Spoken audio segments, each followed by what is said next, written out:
Earlier tonight, I spoke to her and I started by asking her if the book was really part of Lord Ashcroft's revenge on Cameron for not being offered a top job.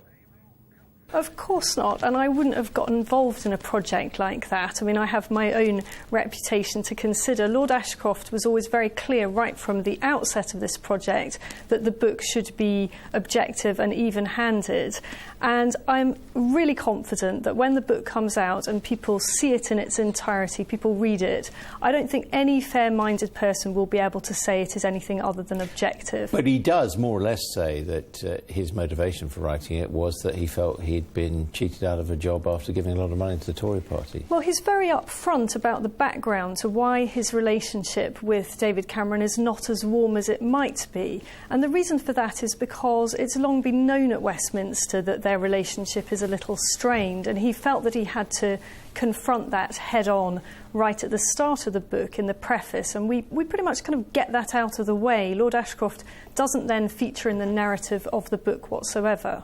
I mean, the most damaging allegation, and Labour have taken it up tonight, saying Lord Ashcroft stated today that he made the Prime Minister fully aware of his non-domiciled status in 2009. However, in March 2010, David Cameron said the full details were known only by Lord Ashcroft and the Inland Revenue. So basically he's saying David Cameron lied. Well, Lord Ashcroft is very clear about the sequence of events, and, you know, his recollection is what it is. He made notes at the time of the conversations that they had, and we don't use the word liar, but I think disingenuous would be a fair representation. And do you think that this matters? I mean, obviously, as you say, personal relationships come into it.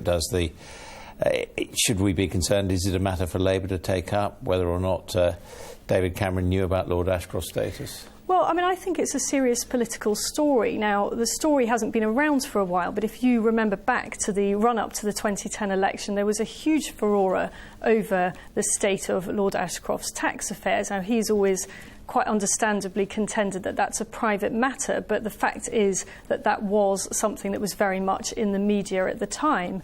And what we learn from the preface to Call Me Dave is that David Cameron was not entirely straightforward about the real state of affairs. Does that matter? I mean, after all, Prime Ministers are dealing with donors all the time, and donors tend to want something back. Well, I think it goes to the heart of character, and after all, that's what a biography is about. You know, the job of a biographer, or biographers as we are in this case, is to look at somebody's personality and their record, the good, the bad and the ugly. And we certainly, by the way, look at the good in quite a lot of detail. But what we can't get away from is this issue of integrity in terms of that particular relationship with Lord Ashcroft at that time. What about the more salacious stuff about his student life, drugs, and posh parties and things at Oxford? Colourful, interesting. Yep. Does it matter to you?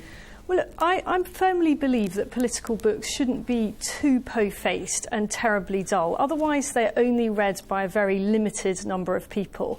So what we try to do with this book is have the odd little bit of entertaining, colourful snippets of anecdotes. I don't think that we should overstate this story. It is a small anecdote, albeit one that's obviously caught people's imagination. It is one small anecdote in a book of some 200,000 words, a few hundred words out of all of that. There are plenty of other very colourful anecdotes in it.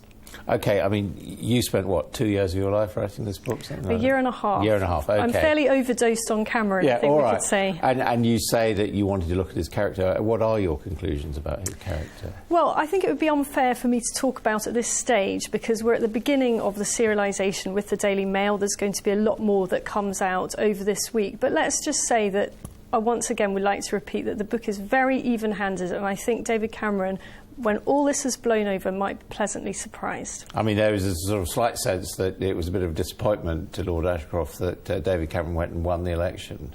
And he decided to write the book, and it was really going to be where Dave went wrong. And I think that's entirely unfair, Adam, because at the end of the day, whatever Lord Ashcroft's personal feelings are, he is a Conservative. He has long been a huge supporter of the party, having put so much energy, effort and commitment in. It would be entirely unfair to suggest that he didn't want David Cameron to win. He wanted a Tory majority. So, having looked at him, studied him, is David Cameron fit to be Prime Minister? Absolutely. So that's a thumbs up, rather Well, than... that's from me personally, absolutely. Of course he's fit to be Prime Minister. And what do you see as his strengths?